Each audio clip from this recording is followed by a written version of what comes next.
तुझे कितना चाहने लगे हम।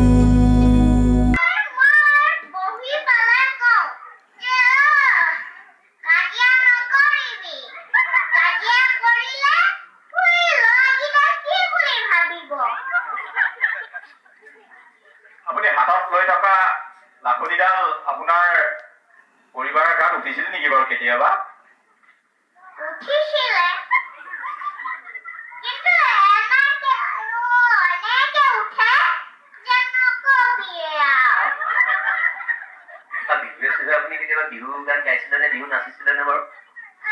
আগতে নাচিছিলো, এতিয়া আকৌ কঁকালটো বিষাই নহয় বোপা। কিটো কবা?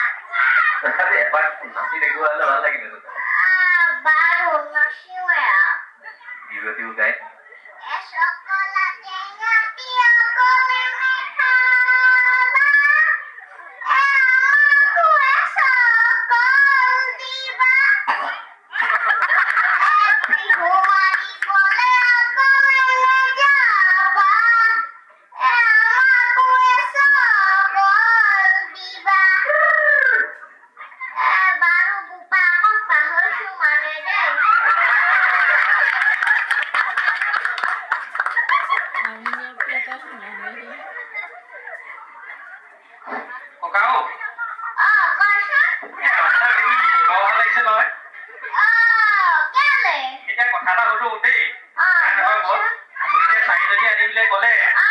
প্ৰথম যদি আনি যাওঁতে আপুনি কেনেকে ঘৰৰ পৰা চাই গৈ আনিছিলে নে আপুনি নিজে নিজে আনিছিলে? মানে কথাটো কবলৈ লাজ লাগে, মানে মই পলুৱাই আনিলো। কেনেকে পলুৱাই আনিলে?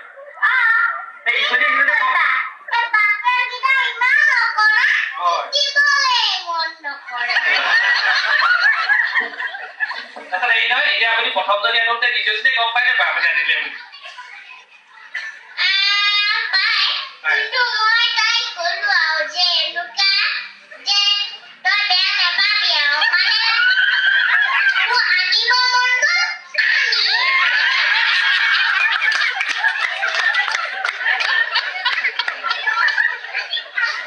এতিয়া এই ককা ঘৰলৈ যাব নে কলৈ যাব?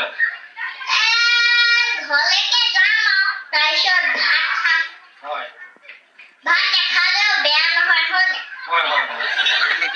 ইয়াতে আহিলে আপুনি কেনেকে গম পালে ইয়াত কিবা হৈছে বুলি গম পালে নেকি? ৰাস্তাত খোজকাঢ়ি এনেকে লাহে লাহে গৈ আছিলো। হয়, তাৰপিছত ঘূৰি চালো, ইমান ধুনীয়া সজাই থৈছে। হয়, বোলো মই এবাৰ ঘুমাই যাওঁচোন। ঘুমালো এবাৰ। হয়। ভাল লাগিছে নে বাৰু ককা আপোনাৰ ইয়াত? ইমান ধুনীয়া লাগিছে।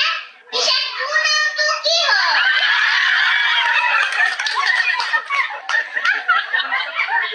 ককা মোৰ নাম মুকুন্দ চেতিয়া, এইখন স্কুলৰ প্ৰধান অধ্যক্ষ।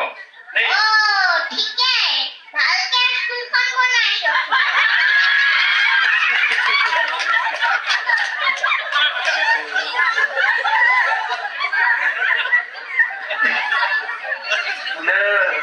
আমাৰ ছাত্ৰ ছাত্ৰীসকলক কিবা শুভেচ্ছা এটা নিদিয়ে নেকি আপুনি আহিলে? চবকে দিছো, ইমান সুন্দৰ সুন্দৰ কাপোৰ পিন্ধি আহিছে।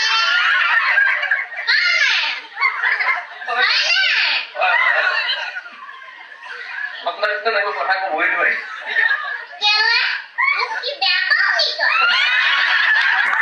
বেয়া পোৱা নাই, আপোনাৰ দেউতাই কিন্তু প্ৰথমতে কৈ গৈছে লাজে লাগে।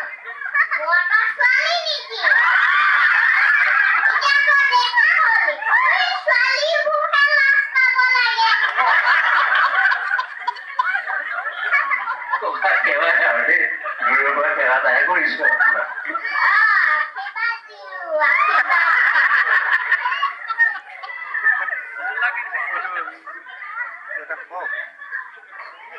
ককা আপোনাতকে আপোনাৰ লাখুটিডাল ডাঙৰ হৈছে। নাজানো নহয়, কলেহে জানিম। কেতিয়াবা মোৰ ল'ৰা-ছোৱালী বিলাক যেতিয়া ডাঙৰ হ'ব, তেতিয়াতো বুঢ়া বনিব, বুঢ়া বা বুঢ়ী। এতিয়া মই ভাবিছো যে বেলেগ লাখুটি বনাবলৈ মোৰ সময় নাথাকিব, এতিয়া মই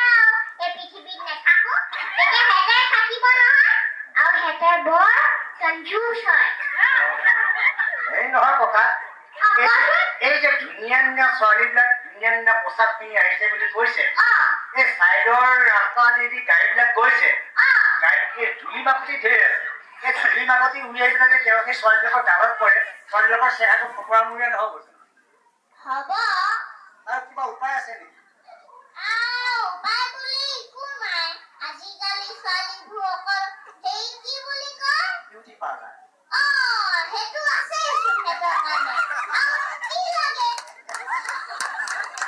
এই নহয় ককা ক আপোনাৰ এইটো বয়সতে যে দাঁতযোৰ ইমান ধুনীয়া হৈ আছে এই দাঁতযোৰ ৰক্ষা কৰিবলৈ আমাক কিবা এটা পৰামৰ্শ দিয়ক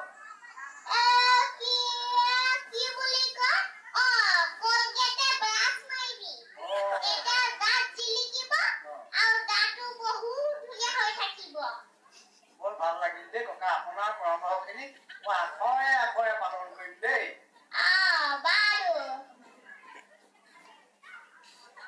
বাৰু ককাৰ নামটো নাজানিলো মোৰ নামটো গোপালাম মোক কৈছিলে আৰু ককা কোনখিনিতে থাকে